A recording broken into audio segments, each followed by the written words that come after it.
Hello, lovely people.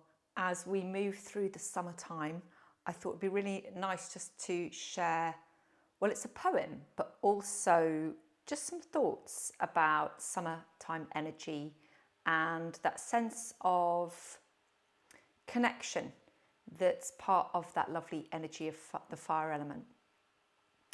So I've been doing a little bit of reading, a reading of a really lovely book, and some of you may well know it, and it's a very simple book, and it's called The Yamas and Niyamas by Deborah Adele. And when we look at the first of the yamas, which is non-harm or non-violence, and its Sanskrit name is ahimsa, then it can seem, non-violence, like quite a passive and potentially insignificant approach, but actually it underpins, it's the most important of all of the ethical values that underpin yoga. And some of you may be aware of these, and some of you like, oh, hang on, I didn't realize there was an ethical dimension to yoga. There is. And essentially, the one that I really want to focus on, and I need to focus on in my own practice, is that of perhaps the more subtle forms of non-violence, or the opposite, in fact. So when I'm hurried, when I'm stressed and feeling overloaded, and there's a number of different things, I'm trying to multitask, for example, and in that moment, it just takes someone else to come in or something else to come in, and, if I'm not careful, I snap. I come out with harshness. And that's really common. It's like, we can all say, oh yeah, sure, I totally understand that. And it's not necessarily about blaming, but if I could not come out with harshness, then in my mind, I'd be more skillful. So how can we be more skillful?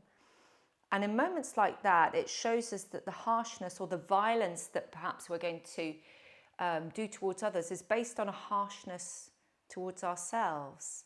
In that moment of feeling stressed and hurried, there isn't the space or spaciousness to act from.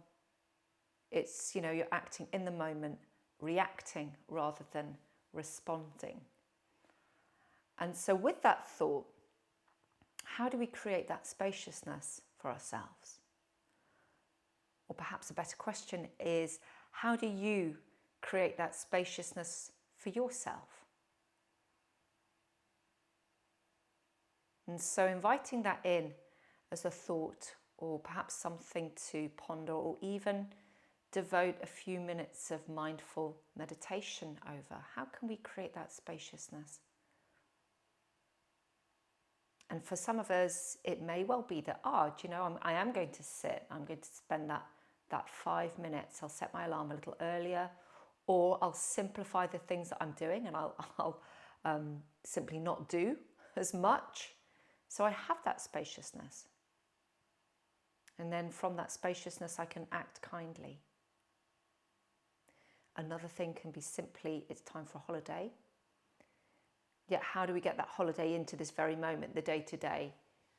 And again, it's, perhaps just having a mindful minute or mindful moment, taking 10 slow, deep breaths. And doing that a couple of times or a number of times throughout our day. And so when we think about the energy of summertime, of joy and connection, we want to make sure that our connecting is one where it's, coming together in joy rather than connecting, because we're getting a bit argy-bargy. And so for some of us with families, it's a natural time to take a break. The schools are off. And for those who have other families, other responsibilities, then it's, often in the summertime, it is a natural time to take a little bit of a break. And yet, even when we've got the sand between our toes and we're by the seaside or walking through the countryside, we can still feel the stresses and strains of the everyday.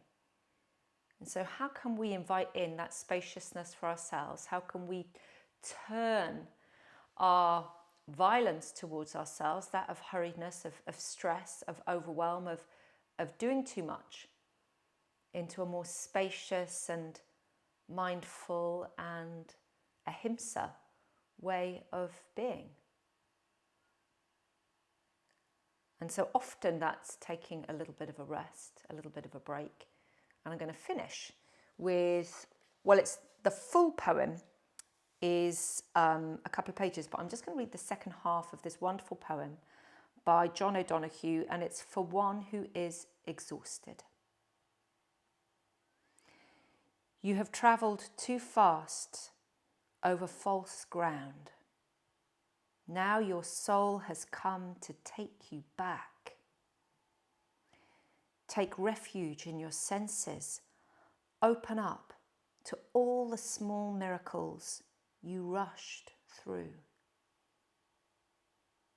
Become inclined to watch the way of rain when it falls slow and free. Imitate the habit of twilight, taking time to open the well of colour that fostered the brightness of day.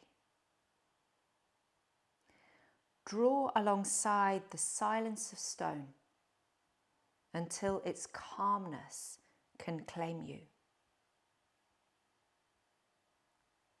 Be excessively gentle with yourself.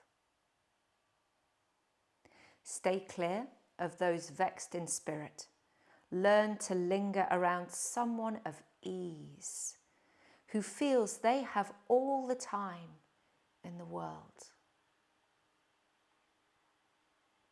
Gradually, you will return to yourself, having learned a new respect for your heart and the joy that dwells deep within slow time.